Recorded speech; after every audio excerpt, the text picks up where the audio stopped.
Desde que a Disney lançou a série A Guarda do Leão, muitos fãs de O Rei Leão sentiram uma mistura de nostalgia e estranheza. Embora a série tenha se tornado popular entre as crianças, há certos aspectos que, para quem cresceu com O Rei Leão e O Rei Leão II, O Reino de Simba, acabam não descendo tão bem. Seja pelo tom mais infantil ou pela animação simplificada, A Guarda do Leão parece perder parte da essência que fez dos filmes originais um sucesso absoluto. Vou listar aqui as principais questões que considero problemáticas na série, desde o estilo de combate até o realismo do rugido e a ausência de personagens clássicos.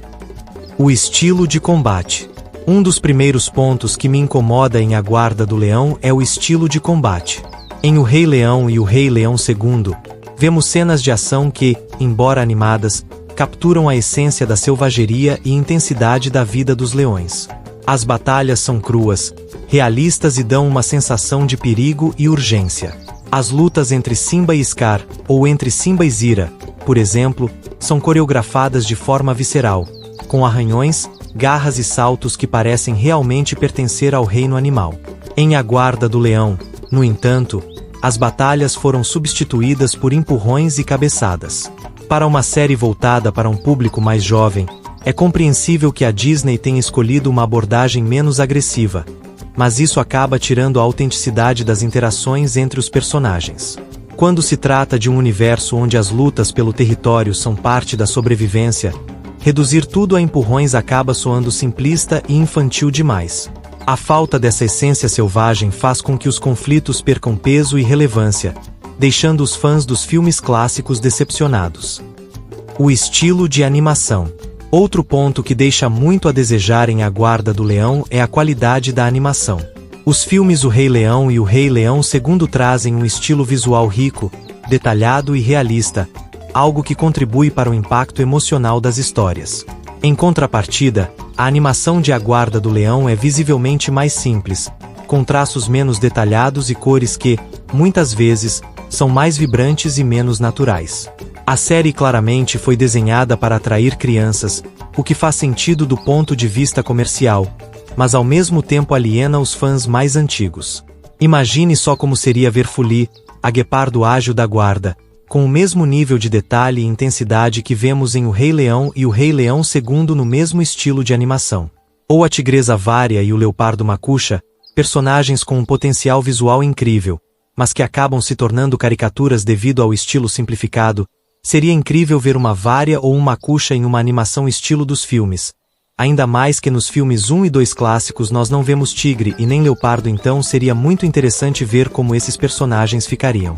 A decisão de não seguir o estilo visual dos filmes acabou tornando a série um produto visualmente menos impactante e com menor apelo para o público que cresceu com o universo de O Rei Leão. Aí você pode pensar, mas será que a Disney teria a paciência de trabalhar uma série toda nessa animação de O Rei Leão 1 ou 2? Ou se ela poderia criar a série nesse estilo de animação? Bom, para a primeira pergunta eu penso mais que eles quiseram modernizar mesmo e nem pensaram nos fãs antigos da franquia. Agora, para a segunda pergunta, se eles poderiam criar, a resposta é óbvio que sim. Eles poderiam criar a série em uma animação em estilo O Rei Leão 1 e 2.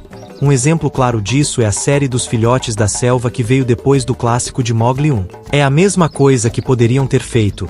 A Disney lança Mowgli 1, em seguida ela lança a série dos Filhotes da Selva no mesmo estilo de animação, e depois ela ainda lança o Mowgli 2 com uma qualidade muito mesmo, mas que segue o mesmo estilo de animação.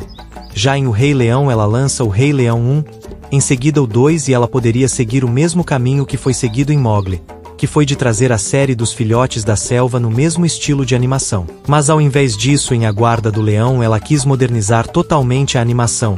Ela quis mesmo que fosse para o público infantil, e isso é claro, e também não focou no público antigo.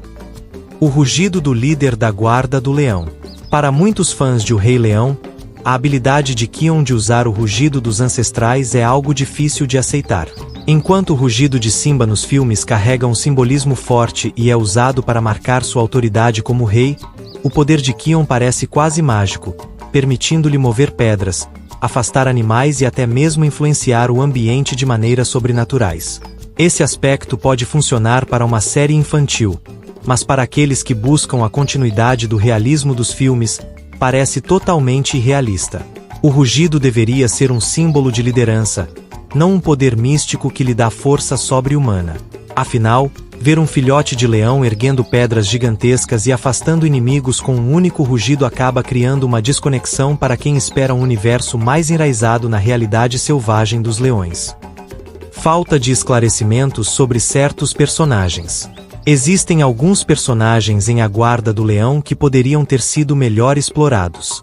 Por exemplo, Fuli, a guepardo que é membro da guarda, nunca tem sua história familiar explorada. Quem são os pais dela? De onde ela veio? Em um universo tão rico como o de O Rei Leão, detalhes sobre as origens dos personagens fazem toda a diferença para que o público se conecte com eles. Além disso, a série perdeu uma grande oportunidade de trazer de volta personagens conhecidos e amados pelos fãs. Copa, filho de Simba e Nala nos livros, poderia ter sido incorporado ao enredo, assim como Afuá e Beba. Outros personagens, como Tela, a guepardo que aparece em O Rei Leão II junto com 2 outros guepardos, poderiam ter sido utilizados para criar conexões mais fortes com o universo dos filmes. Posso citar muitos outros, como Chumvi, Kula, Swift. Existem muitos e muitos filhotes principalmente nos livros. Será que nenhum deles teria espaço em aparecer? Seria incrível ver o Beba adulto, junto com o Afuá e o Copa, ver os filhotes de leões, ver o que eles se tornaram, suas personalidades adultas. Muita coisa a Disney deixa passar. Há também a questão de personagens clássicos como Sarabi e Sarafina, que poderiam ter tido pelo menos uma breve menção em A Guarda do Leão. Esses são personagens que ajudaram a moldar a história e a importância do reinado de Mufasa e Simba, e tê-los de volta, mesmo que em breves aparições ou flashbacks, poderia trazer uma nostalgia que agradaria tanto os fãs mais antigos quanto o novo público. Trazer personagens que na época de Copa já eram adultos como os irmãos Chitato e Chitata, o trio de guepardos que luta contra Simba nos livros. Até mesmo o Rei Leopardo que é o Leopold, não só felinos mas outros animais aparecem nos livros. A inconsistência temporal. Outra coisa que não desce bem em A Guarda do Leão é a maneira como a série se encaixa na linha do tempo de O Rei Leão. Em O Rei Leão II, Kiara e Kovu se conhecem desde filhotes, e Kion claramente não aparece nesse período, o que levanta questões sobre quando exatamente ele nasceu e o que aconteceu durante o intervalo de tempo entre os filmes e a série.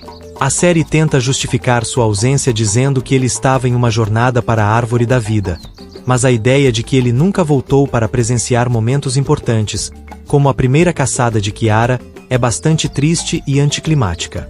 Parece que a Disney criou uma justificativa conveniente para que Kion estivesse ausente, mas essa ausência ainda levanta perguntas sobre o que realmente aconteceu com ele e se ele algum dia retornará para as terras do reino. Potencial não aproveitado dos vilões. Em O Rei Leão e O Rei Leão II, os vilões, como Scar e Zira, têm motivações claras e impactantes, adicionando profundidade ao enredo. Em A Guarda do Leão, os vilões muitas vezes são caricatos e menos ameaçadores. Fala sério, o Scar em forma de espírito. Isso pra mim é querer adicionar mais coisas em uma história que foi perfeita e que foi finalizada da forma certa lá atrás em O Rei Leão I. A série introduz vários antagonistas, mas poucos têm o mesmo carisma ou intensidade que Scar e Zira. Mesmo Makusha, o Leopardo, e outros vilões menores, poderiam ter tido histórias mais elaboradas e motivações mais profundas. Parece que a Disney trouxe o Scar de volta porque ela não teve paciência ou enredo de criar um personagem tão profundo e que fosse durar tanto como o pior inimigo das terras do reino. A gente vê isso no próprio Makusha, que é um dos vilões mais presentes e mesmo assim não teve tanta profundidade. A Guarda do Leão é, sem dúvida, um show feito para introduzir o mundo de O Rei Leão a uma nova geração. No entanto, para os fãs dos filmes originais, há muitos aspectos que simplesmente não se encaixam bem.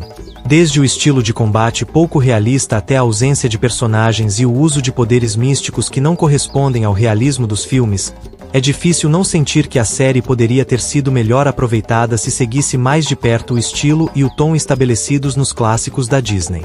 Talvez um dia, possamos ver uma versão de A Guarda do Leão que consiga honrar verdadeiramente o legado de O Rei Leão.